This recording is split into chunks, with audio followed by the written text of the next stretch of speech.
mengambil hikmah dan pelajaran dari kisah seorang nabi yang paling sabar, sampai-sampai Nabi SAW berdoa agar dia diberikan kesabaran oleh Allah Azza wa Jalla seperti yang Allah berikan kesabaran kepada Nabi tersebut. Siapa Nabi ini? Nabi ini dikenal di dalam Al-Quranul Karim, namanya Ayyub alaihi salatu wassalam. Ma'asyiral muslimin yang dimuliakan Allah Azza wa Jalla, di dalam Al-Quranul Karim Allah Subhanahu wa ta'ala berfirman dalam suratul Hajj ayat 11, wa minan nasi man ya'budullaha ala harfin fa in asabahu khairun itma'anna bi wa in asabathu fitnatun inqalaba ala wajhihi khasirat dunya wal akhirah dzalika huwal khusranul mubin. Di antara sebagian manusia ada yang menyembah Allah di tepian. Apabila Allah Subhanahu wa ta'ala uji dengan kebaikan, maka dia merasa tenang hatinya. Tetapi kalau Allah Subhanahu wa ta'ala uji dengan keburukan, dengan fitnah, maka mulailah berubah wajahnya, sehingga rugi dunianya dan rugi akhiratnya. Dan itulah sebenar-benarnya kerugian. Ma'asyiral muslimin yang dimuliakan Allah Subhanahu wa ta'ala, setiap manusia itu ada ujiannya. Tidak ada satupun manusia yang tidak ada ujiannya, hatta para nabi dan rasul. Dan Nabi SAW mengisyaratkan dalam sebuah hadis, inna asyaddal bala indallahil anbiya thummal amsalu fal amsal. Sesungguhnya yang paling berat ujian yang Allah timpakan adalah ujian yang Allah timpakan kepada para nabi, baru kemudian di bawah nabi, baru kemudian di bawah nabi. Dan Allah tidak mungkin menimpakan sebuah ujian kecuali sesuai dengan kadar keimanannya. Dan Allah juga tidak mungkin menimpakan ujian kecuali sesuai dengan kemampuannya. Tidak mungkin Allah memberikan ujian berlebih dari kemampuan hamba menghadapi ujian. Ma'asyiral muslimin yang dimuliakan Allah Azza wa Jalla, salah satu nabi yang diberikan ujian oleh Allah yang sangat dahsyat adalah Nabi Allah Ayyub alaihi salatu wassalam. Siapa Ayyub? Dijelaskan oleh Imam Ibnu Ishaq, kana rajulan minar Rum. Nabi Ayyub adalah seorang laki-laki dari Romawi. Ada yang mengatakan sebagaimana dikisahkan oleh Al-Imam Ibnu Asakir, bahwa ibunya Ayyub itu adalah putri daripada Nabi Allah Lut, keponakan Ibrahim alaihi salatu wassalam. Dan ayahnya adalah orang yang sezaman dengan Ibrahim, beriman dengan Ibrahim alaihi salatu wassalam ketika Ibrahim dilempar ke dalam api, dalam kisah yang sudah saya kisahkan kemarin, Ashabul Uhdud. Tetapi yang masyhur bahwa Ayyub itu adalah keturunan Ibrahim. Tidak banyak dalam Al-Quranul Karim tentang kisah Nabi Ayyub, hanya disebutkan dalam beberapa ayat.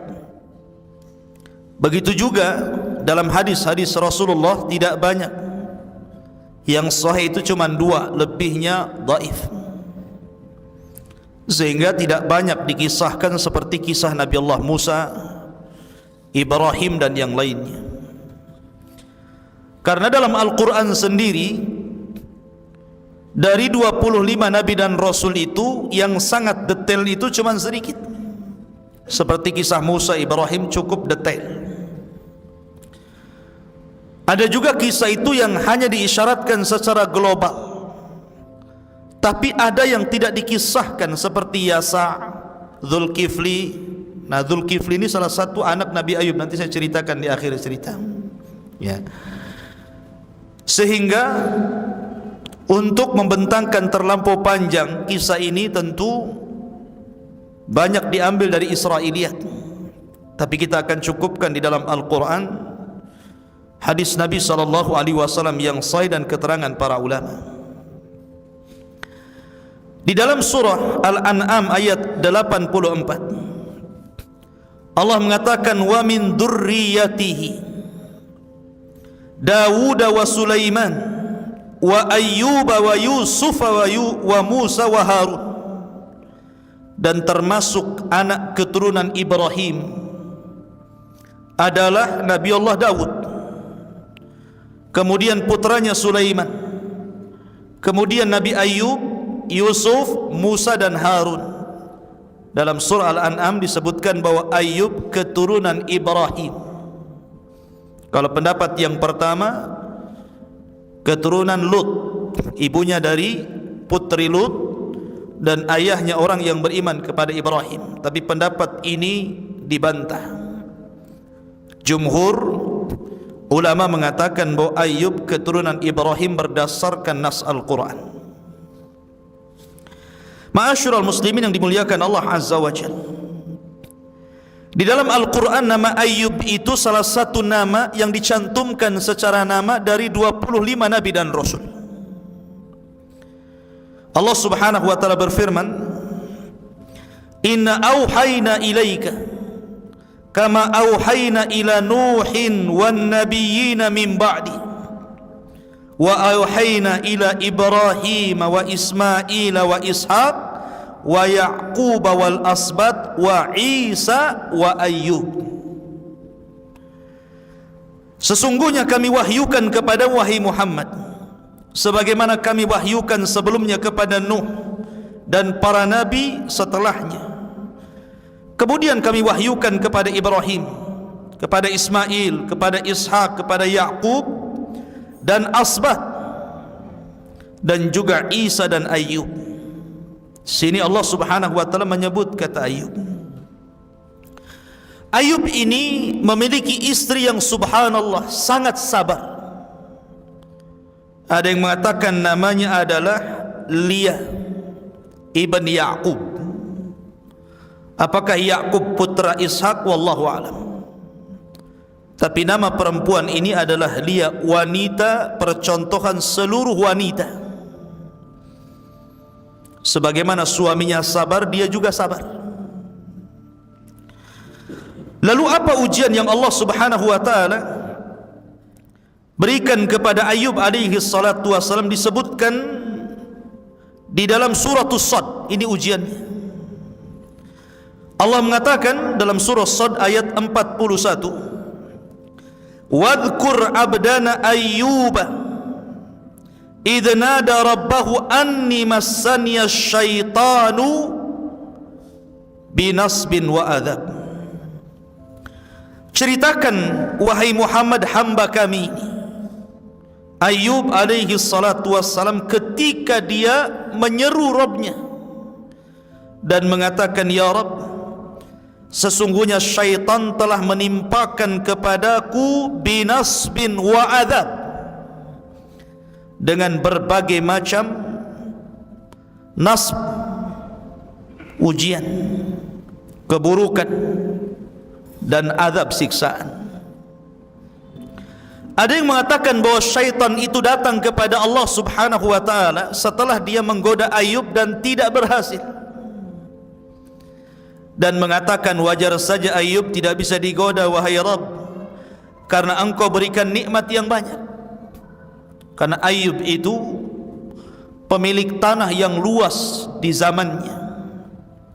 Di desanya itu dia orang kaya, kebunnya luas, ternaknya banyak, emasnya melimpah, kaya raya, dan memiliki 14 anak, semua laki-laki dan sukses, dan memiliki wanita yang sangat sabar, pembantu-pembantu, pokoknya nikmat yang luar biasa. Sehingga syaitan mengatakan, kalau engkau uji dia, saya yakin Ayub tidak akan tahan dengan ujian itu. Tetapi Allah subhanahu wa ta'ala mensifati Ayub dengan kesabaran. Ayub itu orang sabar. Mulailah Allah subhanahu wa ta'ala menguji Ayub dengan cara pertama, menghilangkan seluruh kekayaannya. Panennya gagal, ternaknya kemudian mati, emasnya habis, bangkrut dia. Ma'asyiral muslimin yang dimuliakan, kalau ini terjadi kepada manusia biasa, kepada kita, anda, saya dan yang lainnya, orang kaya tiba-tiba bangkrut, kira-kira apa yang terjadi? Kalau tidak gila mendadak, gantung diri. Jangankan orang kaya bangkrut, caleg nggak jadi saja telanjang naik genteng, stres, baru tidak menjabat padahal masih bisa periode berikutnya. Tapi Ayub itu abdun saleh, abdun sabir, hamba yang saleh dan sabar. Sabar dia. Inna lillahi wa inna ilaihi raji'un. Semua toh milik Allah, kembali kepada Allah. Zuhud, kekayaannya bukan dalam hati, kekayaannya di tangan, sehingga kalau menghilangkan kekayaannya, hatinya tetap kepada Allah subhanahu wa ta'ala. Kemudian setelah itu Allah uji lagi. Tiba-tiba kemudian seluruh putra-putranya meninggal dunia. Ada yang mengatakan dalam cerita Israiliyat, wallahu a'lam, bahwa syaitan itu menjelma orang, kemudian pura-pura mengundang putra-putra Ayub untuk makan-makan di rumahnya. Semua diundang. Ketika putra-putra Ayub dalam rumah itu, tiba-tiba syaitan kemudian merobohkan rumah itu dan menimpa putra-putra Ayub, mati semua. Ingat, meninggal seorang anak itu jauh lebih terasa dibandingkan meninggal orang lain. Kalau orang kehilangan orang tua itu musibah, kehilangan istri musibah atau nikmat? Antum? Nikmat Ustaz, bisa ganti yang baru. Musibah. Kemudian hilang suami, musibah. Jangankan lagi wafat, poligami saja dibilang musibah sama istrinya. Ya. Lah, semua ini musibah, apalagi yang meninggal adalah anak. Semua anaknya. Nabi pernah diuji dengan meninggal anaknya loh ya. Semua putra-putranya meninggal dunia, dan terasa sekali ketika Ibrahim putra beliau meninggal dunia, itu lagi lucu-lucunya tuh. 1 tahun 8 bulan itu masih lucu-lucunya. Sehingga Nabi SAW sedih dan menangis. Ketika ditanya tangisannya, maka Rasul mengatakan, innal aina la tadma wa innal qalba la tahzan wa inna bifiraqika ya Ibrahim la mahzunun. Mata ini bisa berlinang air mata, hati ini bisa sedih, dan kepergianmu Ibrahim sungguh menyesakkan dadaku. Sedih kematian, apalagi 14 anaknya mati semua. Ujian yang terberat dialami Ayub alaihi salatu wassalam, tapi Ayub sabar. Ya. Ujian yang ketiga lebih parah lagi, di mana Ayub alaihi salatu wassalam diberikan penyakit judah, penyakit kulit,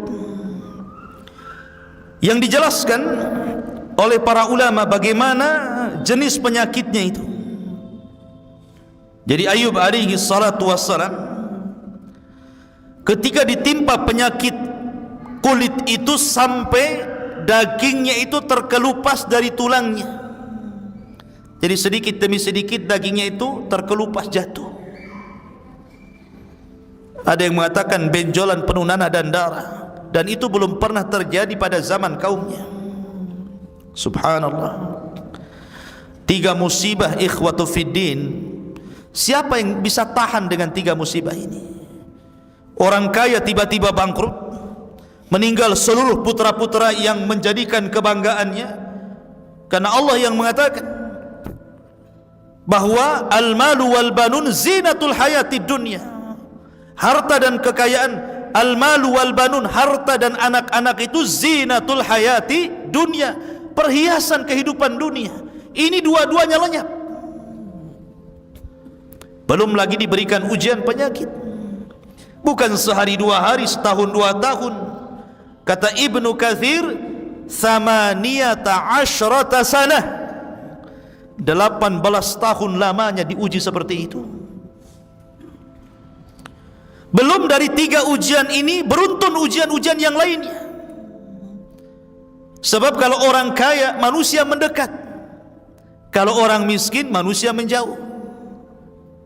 Ya kan? Walaupun kalau kaya, orang kaya pun menjauh dari orang miskin, takut pinjam uangnya. Kalau kaya, banyak kawannya. Kalau sudah miskin, dijauhi. Kemudian diuji dengan putra-putranya yang meninggal dunia. Bisa putus asa karena merasa bahwa tidak ada lagi keturunan yang akan meneruskan kehidupannya. Betapa banyak orang yang tidak punya anak berobat ke sana kemari, jual sawah, menghabiskan ATM dan begitu seterusnya, hanya ingin punya anak. Tapi ketika Allah uji anak itu, Allah wafatkan, gimana tidak sedih? Belum lagi penyakit. Sehingga satu demi satu kemudian mereka pun meninggalkan Ayub, mulai dari teman-teman akrabnya, kawan-kawan baiknya, sampai kepada keluarganya, sehingga tidak ada yang tersisa kecuali hanya 3 orang yang setia untuk menemani Ayub. 1 istrinya dan 2 kawannya yang kadang datang berziarah, nengok kawannya Ayub. Yang lainnya hilang semuanya. Lihat ujian Allah subhanahu wa ta'ala. Yang 2 orang kawannya pun tiba-tiba ada syak dalam dadanya dan mengatakan, jangan-jangan Ayub saudara kita itu ditimpakan penyakit karena sebuah kutukan. Kawannya mengatakan, bagaimana kau bisa mengatakan seperti itu? Ya, kalau memang bukan kutukan, apa namanya? Ayub itu sudah sakit 18 tahun lamanya. 1 penyakit pun tidak ada tanda-tanda yang diangkat, makin memarah. Kalau bukan kutukan, apa namanya? Jangan-jangan Ayub itu melakukan dosa sehingga Allah subhanahu wa ta'ala adab dia seperti itu. Sampai akhirnya suudzon kepada Ayub. Ini 2 kawan yang baik itu, kalau yang lain sudah habislah. Sehingga kemudian istrinya pernah tidak tahan.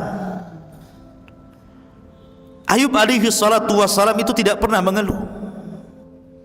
Dia hanya berzikir kepada Allah, setiap hari berzikir, memuja, memuji, terus mengingat Allah azza wa jalla.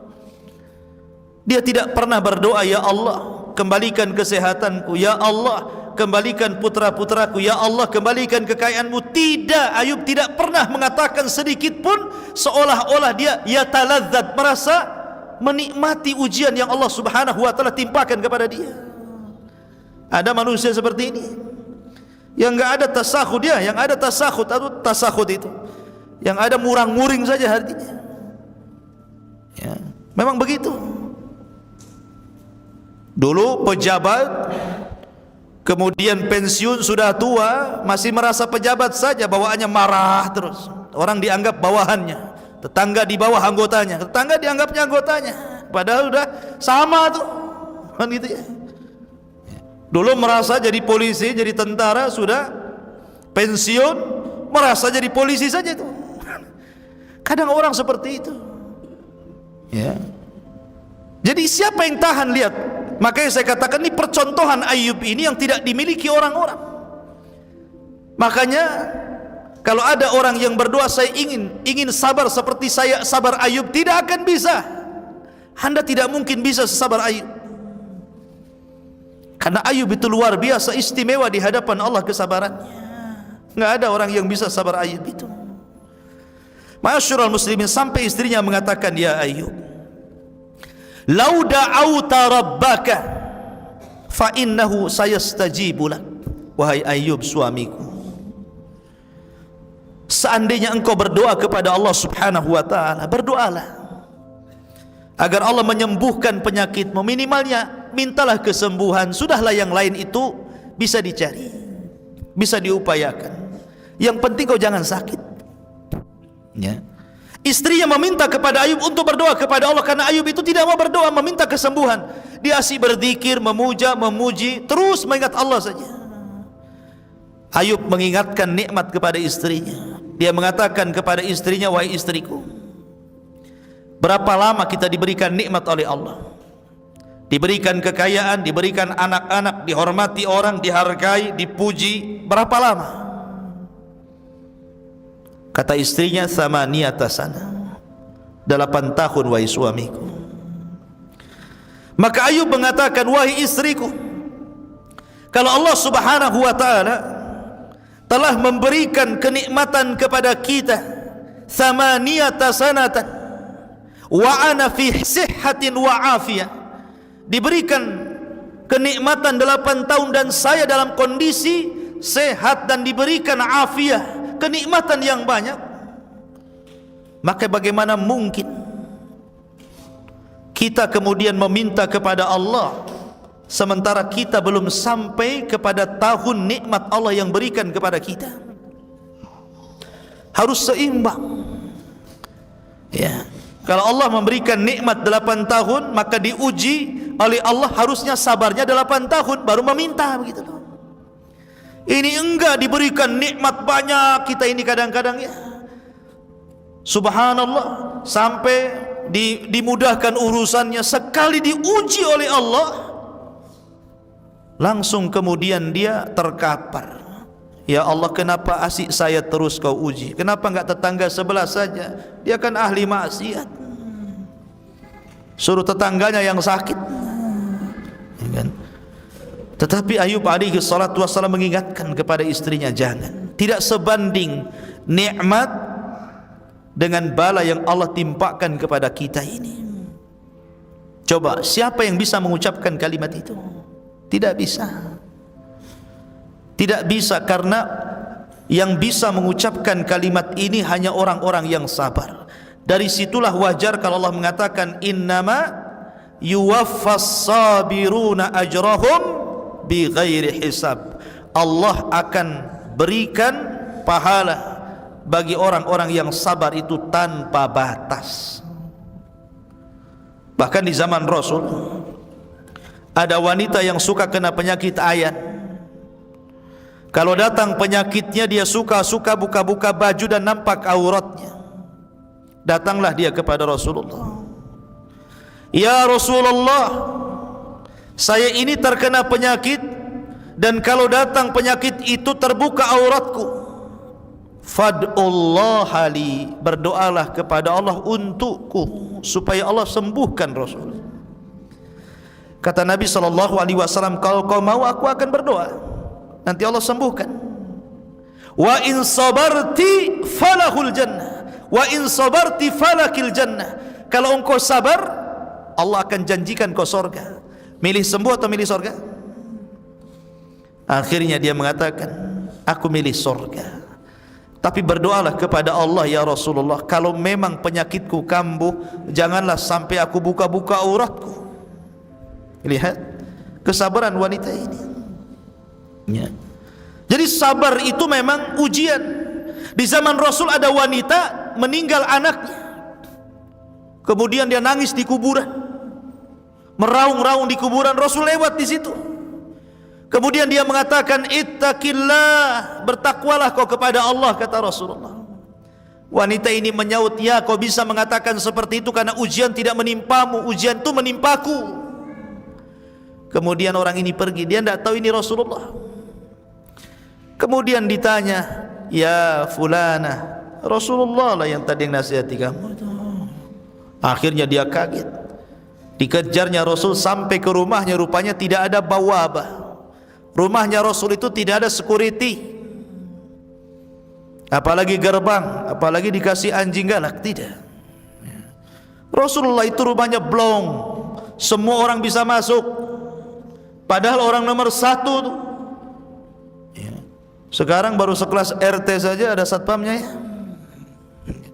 Nabi SAW terbuka rumahnya, datang wanita itu minta maaf. Maka Rasul menasihati, inna sabra fi sadmatil ula, kata Rasulullah. Sabar itu dianggap sabar itu pada pukulan pertama. Ketika hari ini kena musibah, hari ini kita sabar, itu namanya sabar. Kalau sudah 1 bulan bukan sabar, kadong namanya. Ya, sabar itu ketika kena musibah, di awal kali acap musibah itu datang, itulah sabar. Ya. Ma'asyiral muslimin yang dimuliakan Allah Azza wa Jalla, ketika Ibrahim alaihi salatu wassalam, Ayub alaihi salatu wassalam semakin memarah sakitnya, yang mencari nafkah siapa? Istrinya. Istrinya yang mencari nafkah ke sana kemari. Subhanallah. Kalau seandainya wanita sekarang memposisikan menjadi istrinya Ayub, pasti langsung datang ke pengadilan agama. Minta apa? Khulu, kan gitu ya. Karena wanita sekarang, maaf ibu ya, akalnya kurang. Ya, kalau suaminya lagi sehat, apalagi kerjanya bagus, ada istilah, ya, abang sayang kalau banyak uang, kan gitu. Abangku tendang kalau habis uangnya, kan gitu. Artinya bahwa posisi seorang wanita itu penting dalam rumah tangga. Jangan hanya ketika senang sehat suaminya, ketika susah justru disitulah pahala yang sesungguhnya. Itulah pahala yang sesungguhnya seorang istri ketika merawat suaminya. Kalau suami lagi sehat, apa yang dirawat? Tapi ketika suami sakit, itulah pintu sorga selebar-lebarnya di situ. Itulah baiti jannati, sorgaku adalah rumahku itu.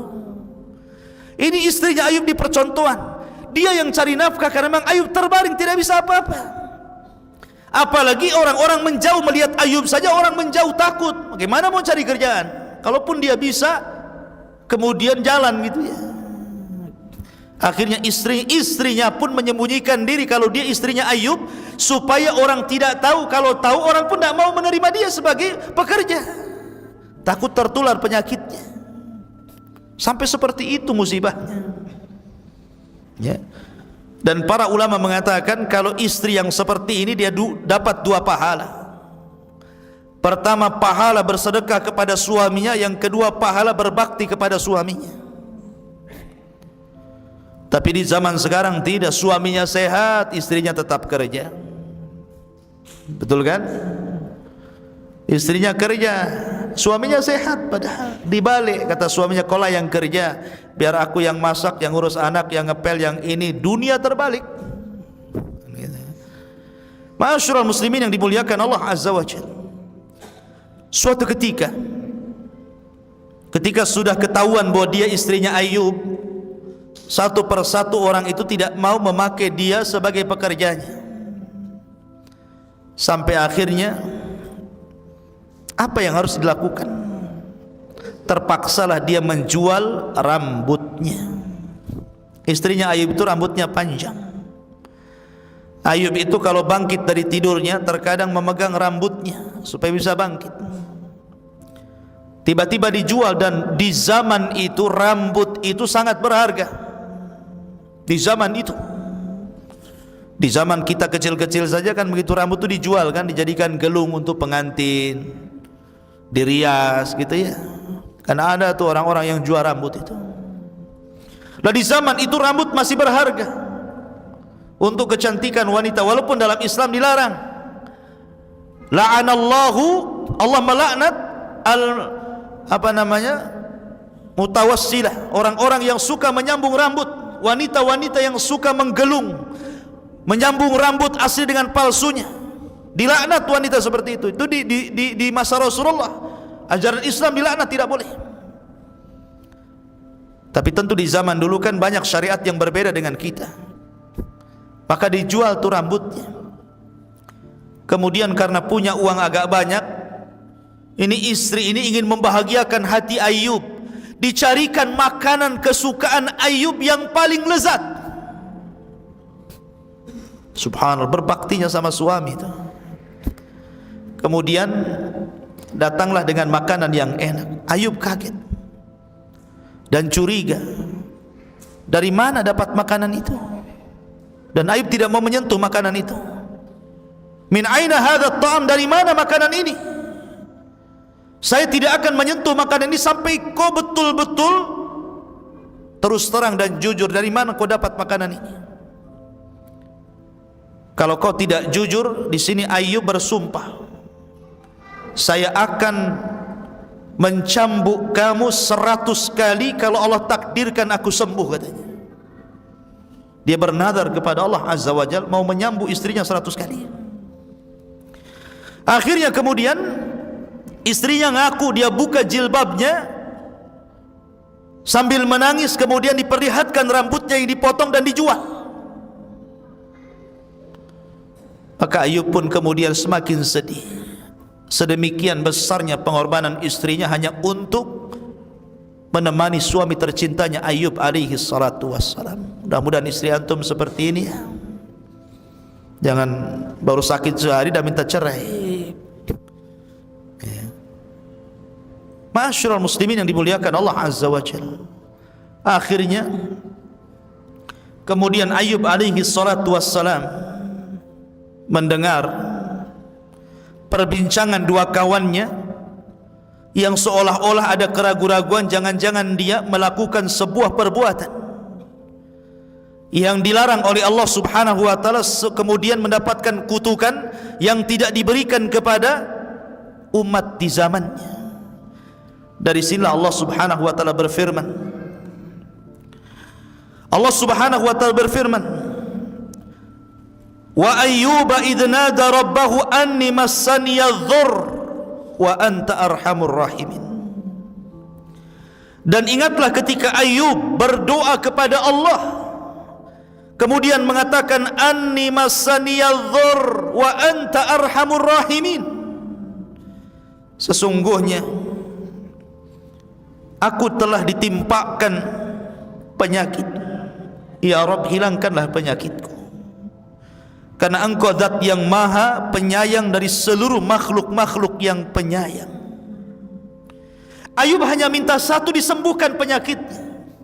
Ayyub tidak minta dikembalikan hartanya, tidak mengatakan ya Allah rizkikan lagi rizki yang banyak kepadaku, ya Allah karuniakan anak-anak yang banyak lagi kepadaku. Tidak, Ayyub tidak itu.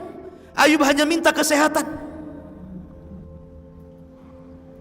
Ayyub hanya minta itu saja. Sebagaimana ayat yang tadi saya baca, wadhkur abdana Ayyub idh nada rabbahu anni massaniya syaitan bi nasbin wa adab. Dan ingatlah ketika Ayyub kemudian berdoa kepada Rabbnya, sesungguhnya syaitan telah menimpakan kepadaku dengan berbagai macam bencana dan siksa. Maka kemudian setelah 18 tahun lamanya, Ayyub hanya memuji Allah, berdoa, berzikir, mengingat Allah. Dia tidak minta kesembuhan, dia tetap sabar. Akhirnya dia berdoa kepada Allah setelah 18 tahun lamanya, minta kesembuhan. Maka Allah pun mengatakan fastajabna lahu fakashafna ma bihi min durrin. Maka kami ijabah doanya Ayyub dan kami pun angkat seluruh penyakitnya. Bagaimana caranya? Allah berfirman, uduk urkud birijlika hadha mughtasalun baridun syarabun. Ya Ayyub, hentakkan kakimu. nanti akan muncul air dari bumi. Air itu dingin, gunakanlah untuk mandi dan minumlah dari air itu. Maka Ayub pun kemudian menghentakkan kakinya sesuai dengan perintah Allah, keluar air. Ketika itu kebiasaan istrinya mengantar Ayub ke kamar mandi. Kalau sudah selesai, maka istrinya datang kemudian memapahnya lagi kembali ke tempat pembaringannya. Ketika itu istrinya lupa, sudah mengantar kemudian dia pergi sehingga dia lupa. Harusnya ini sudah waktunya Ayub selesai dan diantar lagi. Rupanya Ayub diperintahkan Allah untuk menghentakkan kakinya, keluar air dari tanah. Kemudian Ayub pun mandi dari situ. Ketika dia mandi, seluruh penyakitnya hilang. Subhanallah, biiznillah, dengan izin Allah subhanahu wa ta'ala, penyakitnya hilang. Itu penyakit badan itu. Kemudian dia meminum air itu, maka seluruh penyakit dalamnya juga hilang. Penyakit dohirnya hilang, penyakit batinnya juga hilang. Subhanallah, kuasa Allah subhanahu wa ta'ala. Dan Allah subhanahu wa ta'ala memberikan kepada Ayub badan yang sangat-sangat tampan, dikembalikan sebagaimana ketika Allah belum memberikan ujian kepadanya. Balik lagi muda, balik lagi sehat, balik lagi kekar. Sehingga istrinya datang, lupa dia mau jemput suaminya. Rupanya dia berpapasan dengan anak muda dan mengatakan, rahimakallah, semoga Allah merahmati kamu. Tidakkah kau melihat suamiku Nabiullah Al-Mubtala, seorang nabi yang Allah uji? Wallahi, demi Allah, aku tidak melihat dirimu kecuali kau persis dengan suamiku dulu di waktu muda. Subhanallah gitu. Katanya Ayub senyum saja Ayubnya. Dia mengatakan, fa ana Ayub, saya ini Ayub. Subhanallah, banyak dia Ayub. Di sini Allah subhanahu wa ta'ala mengatakan, wa wahabna lahu ahlahu wa mislahu ma'ahu rahmatan minna wa dzikra liulil albab. Maka kami kemudian berikan lagi keluarganya dan yang semisal mereka sebagai rahmat dari kami dan untuk diingat bagi orang-orang yang punya akal. Dalam ayat yang lain, wa atainahu ahlahu wa mislahum ma'ahum rahmatan min indina wa dzikra lil abidin. Dan kami datangkan kembali keluarganya dan yang semisal mereka bersama mereka sebagai rahmat dari sisi kami dan untuk sebagai peringatan bagi hamba-hamba yang senantiasa beribadah kepada Allah subhanahu wa ta'ala. Ma'asyiral muslimin yang dimuliakan Allah azza wa jalla, ada beberapa penafsiran bahwa ketika Allah subhanahu wa ta'ala mengembalikan putra-putranya, ada yang mengatakan ahyahumullahu bi'a'yanihim, artinya Allah hidupkan kembali yang sudah mati itu hidup lagi. Itu satu penafsiran.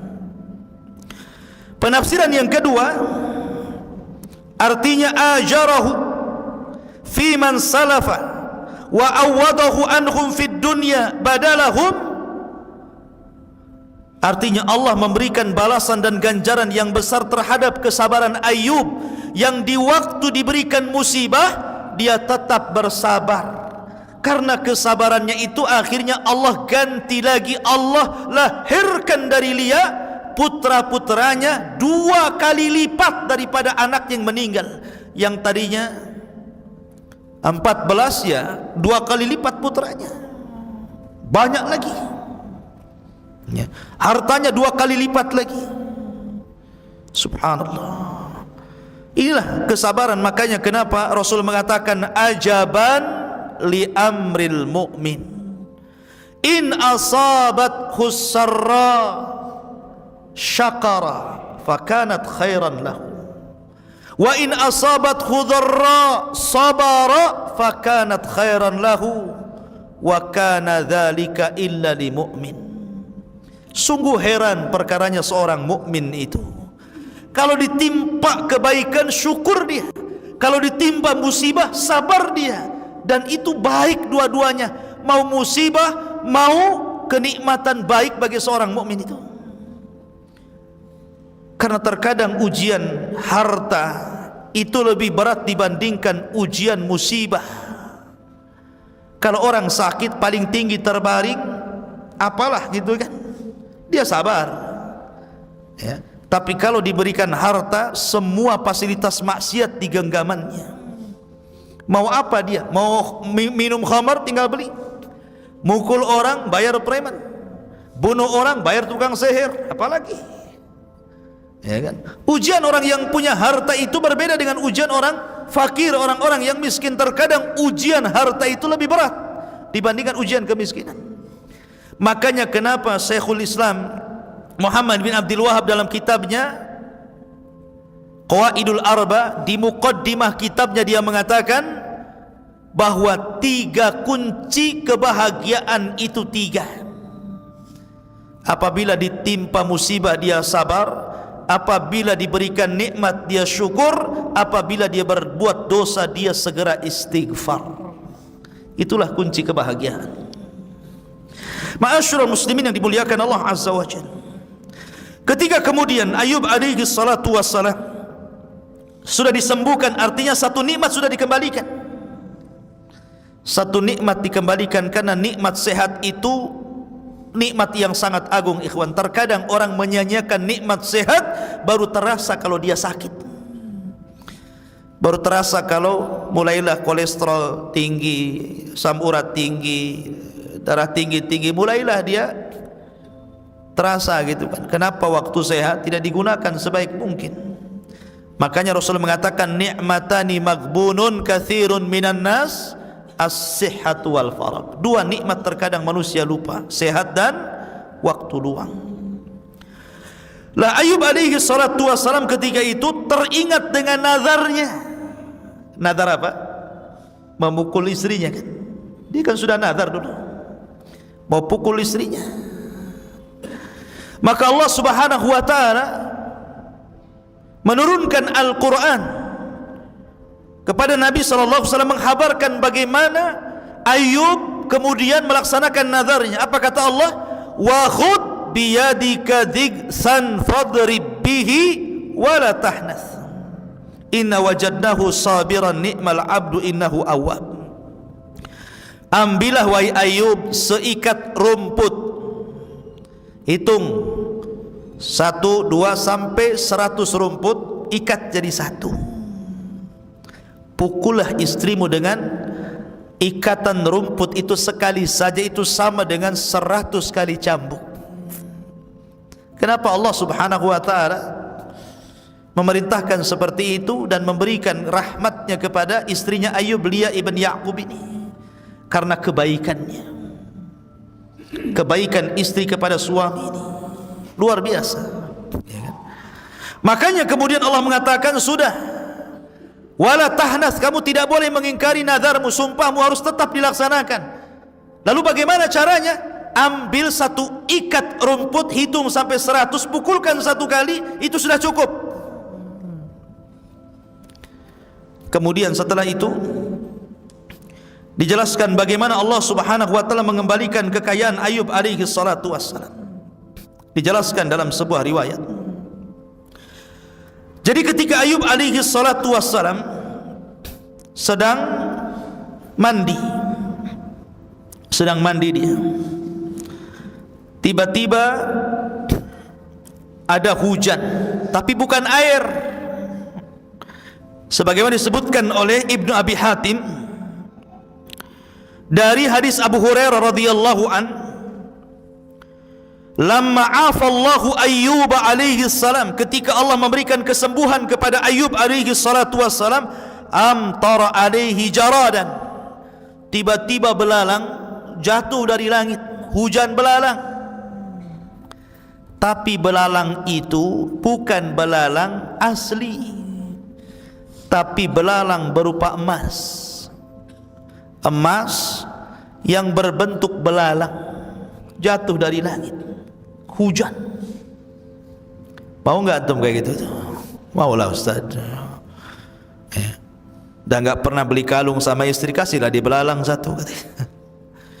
Jadi belalang emas, ya. Jaradan min zahab. Faja'ala ya'khudhu biyadihi, maka kemudian Ayub pun mengutip satu-satu itu belalang emas itu. Wa yaj'alu fi thawbihi, kemudian dikumpulkan di pakaiannya. Qala, dan mengatakan, dikatakan kepada Ayub, Allah berfirman, ya Ayub, ama tashba'? Wahai Ayub, belum kenyang kamu? Sudah kau sembuhkan, masih juga kau mau mengambil belalang-belalang emas itu? Maka Ayub mengatakan, ya Rabb, wa man yashba' min rahmatika? Ya Rabb, siapa yang kenyang dari rahmat-Mu?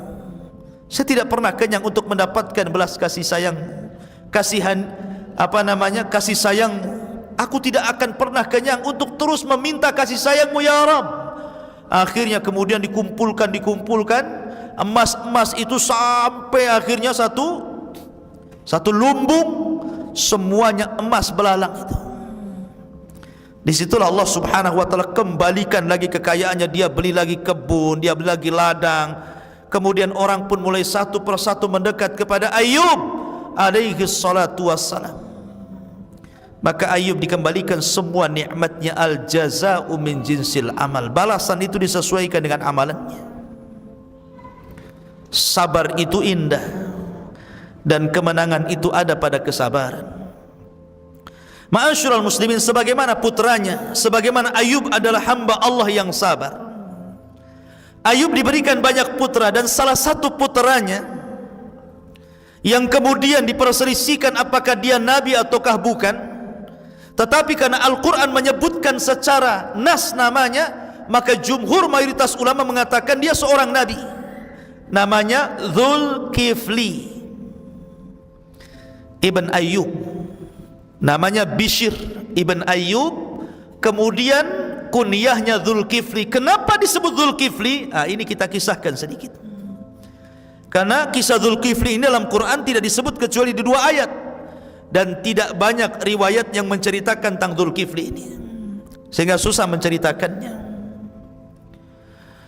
Lah ketika Allah menyebutkan tentang cerita Ayub, maka Allah mengatakan, wa Ismaila wa Idrisa wa Dzulkifli kullun minas sabirin. Setelah Allah bercerita tentang Ayub, ayat setelahnya apa? Dan Allah sebutkan dan Ismail, kemudian Idris, kemudian Dzulkifli. Tiga nabi ini termasuk hamba Allah yang sabar.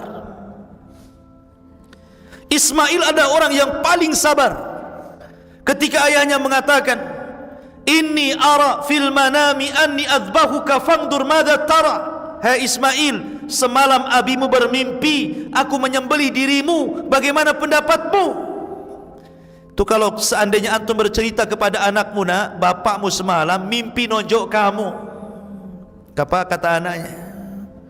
Bapak aja lah yang ditonjokkan gitu. Ini disembelih bukan ditonjok, disembelih. Tapi Ismail sabar. If'al ma tu'mar satajiduni insyaallahu minas sabirin. Lakukan saja, lakukan saja wahai bapakku, kau akan mendapati aku termasuk hamba Allah yang sabar. Sabar ditinggal anak-anak kecil sama ibunya Hajar di tempat yang tidak ada tanaman, tidak ada air, tidak ada apa-apa. Biwadin ghairi di zar'in inda baitikal muharram, di sebuah lembah kering kelontang, ditinggal Ibrahim. Sabar. Bahkan ketika membuat bait meninggikan Ka'bah bersama Ibrahim pun dia sabar. Itulah Ismail kesabarannya. Kemudian Idris sabar. Kenapa disebut Idris? Karena Idris itu orang yang suka membaca, suka belajar, suka thalabul ilmi. Dan thalabul ilmi itu butuh kesabaran. Kata Ibnu Katsir, la yunalul ilmu birahatil jismi. Tidak mungkin ilmu itu diraih kecuali dengan tidak mungkin ilmu diraih dengan cara istirahat badan, mustahil. Antum tidur saja tiba-tiba dapat ilmu laduni, enggak akan. Ilmu itu dicari, dipelajari. Dan ilmu itu cuma ada dua, Al-Quran dan Sunnah. Selain itu tidak boleh diajarkan, dipelajari. Seperti ilmu sihir, ya, sampai ada seseorang yang sanggup mendatangkan malaikat, mendatangkan nabi. Ilmu dari mana itu? Malaikat kok bisa diperintah? Malaikat itu hanya bisa diperintah oleh Allah. Wa yaf'aluna ma yu'marun. Mereka melakukan apa yang diperintahkan Allah. Ini orang bisa memerintahkan malaikat, hebat tidak? Hebat, tapi konyol. Ya. Nabi pula diperintah seolah-olah nabi bawahannya, suruh datanglah, haula wala quwata illa billah. Kemudian dikatakan ini ilmu Allah. Ilmu dari Allah dari mana? Itu syaitan. Orang ini dimain-mainkan dengan setan. Tidak ada ilmu Allah kayak gitu. Nabi saja tidak bisa mendatangkan malaikat. Ketika Jibril kemudian membawakan wahyu pertama kali, Rasul rindu ingin berjumpa dengan Jibril, tapi tidak bisa juga. Ya. Sampai akhirnya Jibril yang datang kepada Rasul menyampaikan wahyu berikutnya. Mana bisa dipanggil? Kemudian wa Ismail wa Idrisa wa Dzul Kifli. Kenapa disebut Dzul Kifli? Dzu itu pemilik, kifl itu yang memberikan kafalah. Kafalah itu artinya yang merawat, yang melindungi, yang menjaga, itu artinya kafalah. Makanya orang yang mengkafil anak yatim, ya, disebutkan dalam hadis Nabi, ana wa kafilul yatim fil jannata kahataini. Aku dan para pengkafil anak yatim seperti ini di surga, kata Rasulullah. Jadi Dzul Kifli itu orang yang mengkafil, yang melindungi. Ada 3 riwayat kenapa disebut Dzul Kifli. Namanya Bishr ibn Ayyub, tapi kemudian disebut Dzul Kifli. Yang pertama, ada yang mengatakan dahulu ada raja zalim di zamannya. 400 nabi ditangkap, 300-nya dibunuh, 100-nya lari. Zalim nih raja ini, satu hari membunuh 300 nabi. Makanya Allah subhanahu wa ta'ala menyebutkan tentang Bani Israel, wa yaqtulunal anbiya'a bighairil haq. Mereka suka membunuh para nabi itu. Satu hari 300 para nabi dibantai, 100 lari. Kemudian berlindung kepada Bishr ibn Ayyub. Karena berlindung kemudian dialah yang ngasih tempat, ngasih makan, ngasih perlindungan, maka orang-orang menyebutnya Dzul Kifli. Ini satu riwayat. Ya. Ada yang mengatakan bahwa Dzul Kifli itu disebut Dzul Kifli karena dia orang kaya, mewarisi kekayaan Ayub alaihi salatu wassalam, dan dialah yang mengkafir orang-orang fakir di zamannya. Jadi ada orang kafir, dirawatnya, dikasih makan di sini di situ. Akhirnya ketika meninggal, orang-orang pun menyebutnya Dzul Kifli. Tapi riwayat yang paling sahih wallahu alam, yang terakhir, bahwa ketika itu masyarakat di zamannya hendak memilih seorang raja, tapi harus memiliki 3 sifat. Satu, dia harus suka puasa, puasa terus. Yang kedua, dia harus tukang sholat malam terus. Kemudian yang ketiga, dia harus bisa memutuskan setiap perkara manusia dan tidak boleh marah. Gak boleh marah. Seumur hidupnya tidak boleh marah. Ada yang nggak bisa marah? Yang nggak bisa marah banyak, yang bisa marah lebih banyak. Orang kan diberikan marah, makanya Rasul mengatakan la taghdab, la taghdab, la taghdab, faraddada miraran, kan gitu. Jangan marah, jangan marah, jangan marah. Berkali-kali Rasul mengucapkan seperti itu. Ini kalau dia berkuasa tidak boleh marah sedikit pun. Coba, berat nggak itu? Puasa terus setiap hari, sholat malam terus setiap malam, dan dia tidak boleh marah ketika memutuskan urusan manusia. Dan itu tidak ada kecuali pada Bishr ibn Ayyub. Dia setiap hari sholat itu 100 rakaat, sabar, tidak pernah marah. Maka orang-orang menyebutnya dengan Dzul Kifli, karena sabar. Ya kan, dia mengkafil sholatnya. Ini perlu sabar orang seperti ini kan. puasa terus sabar, sholat malam terus sabar, menghadapi orang itu sabar. Maka orang menyebutnya Dzulkifli. Dan wajar Dzulkifli itu penyabar karena apa? Warisan daripada ayahnya. Mangga jatuh itu tidak jauh dari pohonnya kan. Sama durian jatuh tidak mungkin jatuh di bawah pohon mangga kecuali di bawah orang. Artinya bahwa kesabaran ini melahirkan kesabaran dan kesabaran. Begitulah kisah Nabi Ayub alaihi salatu wassalam. Sudah pas jam 9. Taib, kita ada tanya jawab, silakan. Kalau ada yang mau bertanya, kita break dulu.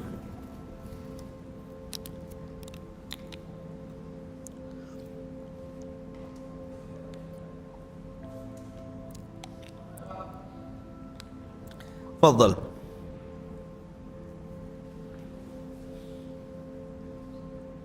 Assalamualaikum warahmatullahi wabarakatuh. Waalaikumsalam.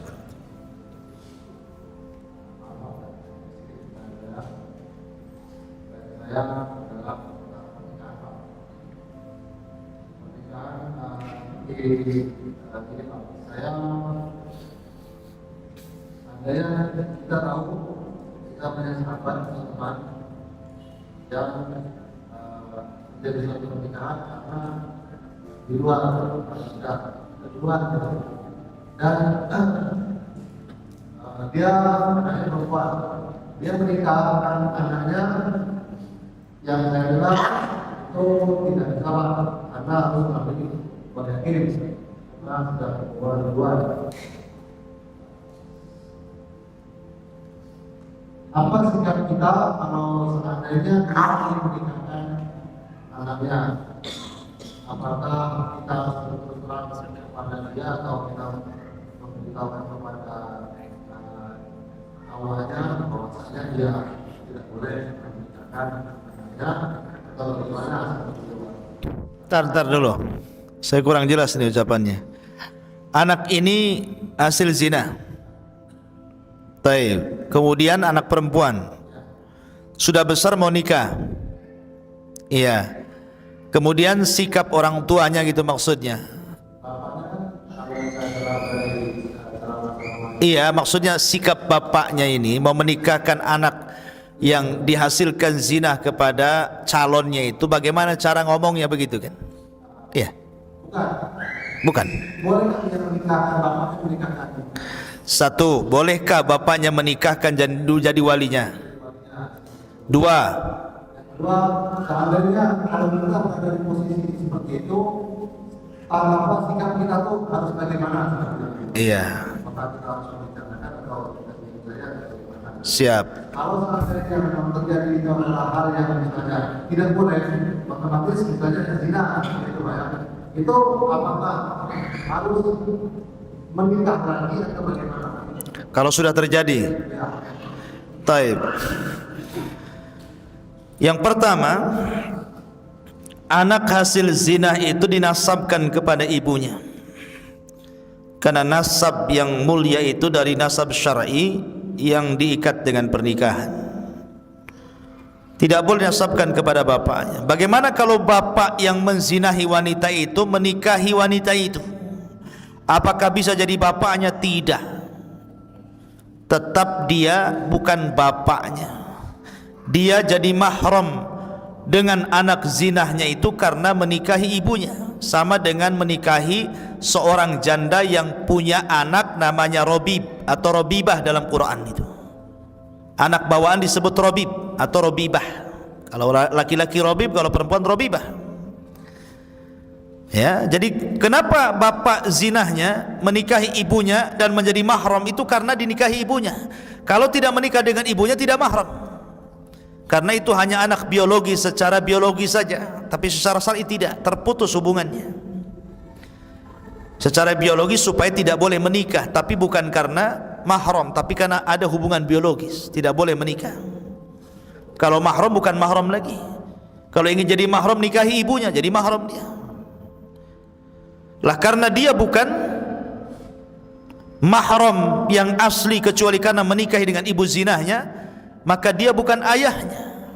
Walaupun secara kandung dia anak kandungnya secara biologis ya, tapi secara syar'i itu bukan ayahnya. maka tidak berhak menikahi anak zinahnya. Lalu siapa yang menikahinya? Maka yang menikahi, yang jadi walinya, sebagaimana sabda Rasul, fasultanun waliyun man la waliyalahu, penguasalah yang menjadi wali bagi wanita yang tidak punya wali. Dalam hal ini ya Pak Kuah, wali hakim namanya. Ya kalau seandainya untuk supaya menjaga psikologis anak, tidak perlu diceritakan. Pas dinikahkan itu ya bilang saja sama hakim, sama Pak Kuah, ini sebenarnya anak ini bukan anak saya begini. Nanti kan akan ada solusi dari Pak Kuah tuh. Pak Kuah kan tahu agama kan itu ya. Bagaimana caranya? Nanti dia paham lah. Kecuali kalau saya petugas Kuah. Kemudian yang kedua, kalau seandainya Anda di posisi dia, ya, tidak perlu, tidak semua aib diceritakan. Tidak semua aib diceritakan. Tidak semua kejujuran itu harus jujur. Sebab terkadang kalau kejujuran itu membawa maslahat, tidak apa-apa. Tapi kalau mendatangkan madarat, jangan. Contoh nih, seorang laki-laki baik-baik kemudian dijodohkan kawannya dengan seorang wanita pelacur yang sudah tobat. Menikahlah wanita pelacur ini yang sudah tobat, yang sudah hijrah bersama laki-laki yang betul-betul baik, soleh.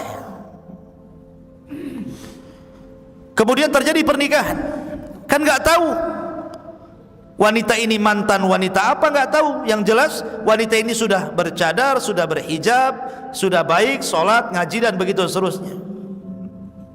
Ini wanita ini tidak perlu menceritakan kepada suaminya. Ya, kalau dia dulunya mantan pelacur, tidak perlu.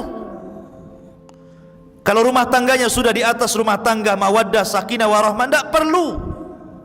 Karena terkadang kemaksiatan itu tidak perlu digali dan diceritakan. Kullu ummatin mu'afan illal mujahir. Setiap umatku akan dimaafkan kecuali mujahir. Siapa mujahir itu wahai Rasul? Orang yang membongkar aibnya sendiri. Tahu enggak, saya dulu 15 tahun yang dulu saya itu sebenarnya pernah di penjara di Nusa Kambangan. Tidak perlu. Apa yang diceritakan seperti itu? Ya, antum dulunya mantan preman, tatonya banyak, tidak perlu dikasih tahu. Yang ini kupu-kupu, yang ini keluar ular naga, oh yang ini lebih parah lagi tengkorak. Nggak perlu, ngapain pula? Ya, tutup. Orang nggak tahu, taunya antum orang baik-baik, tidak pernah jadi orang jahat. Ketemu orang antum, dohirnya orang baik-baik, tidak pernah berbuat jahat. Tidak perlu ditampak-tampakkan seperti itu. Jadi terkadang kejujuran, karena ada kasusnya, ada seorang wanita jujur dia. Bang, maaf ya, jangan marah ya. Jangan marah ya. Iya, nggak akan marah. Ada apa? Saya ingin jujur. Ya mudah-mudahan abang sabarlah. Dulu saya ini 15 tahun menjadi pelacur profesional. Apa nggak marah suaminya? Ya kan? Terkadang kejujuran itu tidak boleh seseorang itu langsung ngomong begitu. Besoknya cerai kan begitu. Ya sudah, abang nggak marah, tapi ada besok keluar dari rumah ya. Masalah kan gitu. Jadi tidak perlu diceritakan. Anak itu tidak perlu tahu, sudah. Yang tahu orang tuanya saja. Antum kerjasama saja dengan wali hakim, gimana baiknya supaya yang ini nggak tahu, yang ini nggak tahu, kan begitu. Itu di posisi seperti itu adil rumah tangga. Jangan dikacaukan. Jangan kepada calonnya, sebenarnya ini anak zina loh, kamu masih mau? Lah kok begitu pula. Ya sudah, sabar saja. Wallahu a'lam. Baik, cukup. Subhanakallahumma bihamdika asyhadu an la ilaha illa anta astaghfiruka wa atubu ilaik. Allahu ta'ala alam. Assalamualaikum warahmatullahi wabarakatuh.